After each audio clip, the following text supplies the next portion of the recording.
మన రాష్ట్ర ఉప ముఖ్యమంత్రి పవన్ కళ్యాణ్ గారి ఇష్యూ ఆంధ్రప్రదేశ్ రాష్ట్రంలో మనందరికీ తెలిసిందే.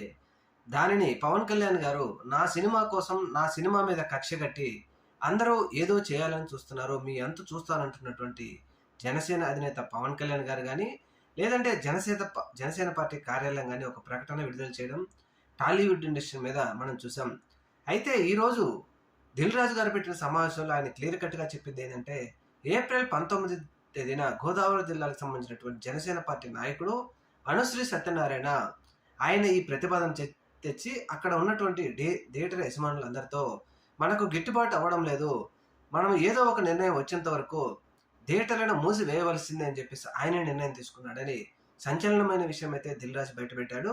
మరి ఇప్పుడు పవన్ కళ్యాణ్ గారు చెప్తున్నట్టుగా అసలు జనసేన పార్టీ వాళ్ళే దీనిని ముందుకు తీసుకొచ్చి గోదావరి జిల్లాలతో పాటు 2 తెలుగు రాష్ట్రాల్లో విస్తరింపజేస్తే, ఈయనేమో నా సినిమాని కావాలని చేస్తున్నారంట. వాళ్ళు ఏప్రిల్ 16న నిర్ణయం తీసుకుంటే, వీళ్ళు మే 20నో, మే 21నో రిలీజ్ డేట్‌ను అనౌన్స్ చేశారు.